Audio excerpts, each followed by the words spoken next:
పథకాలన్నీ కొనసాగింపు కోసం ఇంటింటి అభివృద్ధిని, ఆ పేదల ఆత్మ గౌరవాన్ని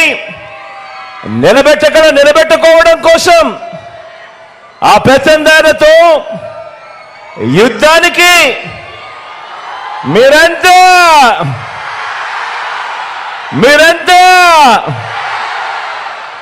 సిద్ధమేనా?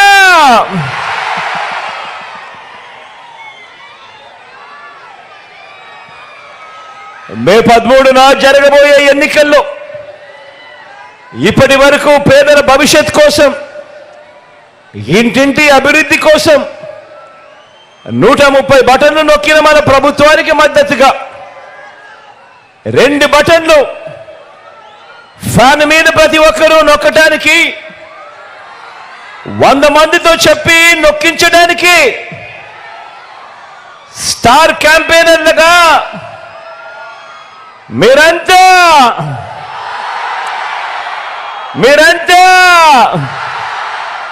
సిద్ధమేనా?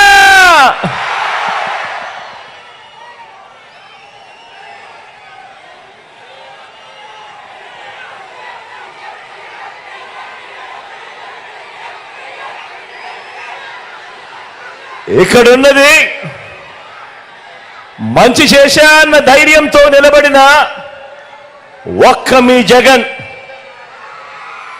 ఇక్కడున్నది మంచి చేశా అన్న ధైర్యంతో నిలబడిన ఒక్క మీ జగన్. చుట్టుముట్టినది గతంలో ఏ మంచి కూడా, ఏ పేదకు కూడా చేయని అబద్ధాలే పునాదులుగా, మోసాలే అలవాటుగా పెట్టుకున్న 10 మంది కుట్రదారులు అటువైపున. ఒక్క మీ జగన్ మీద ఎంతమంది దాడి చేస్తా ఉన్నారు అనంటే నిజంగా ఆశ్చర్యం అనిపిస్తుంది. ఒక్క మీ జగన్ మీద ఓ చంద్రబాబు, ఓ ఈనాడు, ఓ ఆంధ్రజ్యోతి, ఓ టీవీ5, ఓ దత్తపుత్రుడు, ఓ బీజేపీ, ఓ కాంగ్రెస్, ఇవన్నీ సరిపోవంటూ ఇన్ని కుట్రలు, ఇన్ని అబద్ధాలు, ఇన్ని మోసాలు,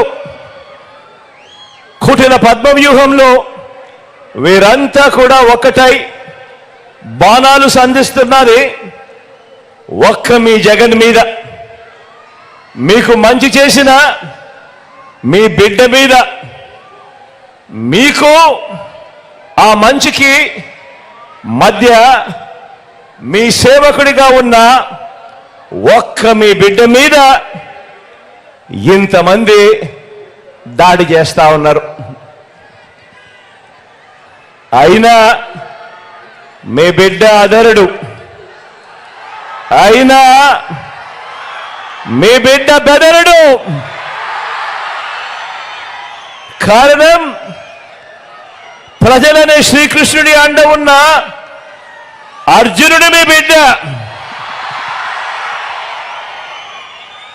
చేసిన మంచి మీద ఆ దేవుడి మీద నమ్మకం ఉంది కాబట్టి అర్జునుడి మీద ఒక బాణం వేసినంత మాత్రాన కురుక్షేత్ర సమరంలో, కురుక్షేత్ర యుద్ధాన్ని కౌరవులు గెలిచినట్టు కాదు.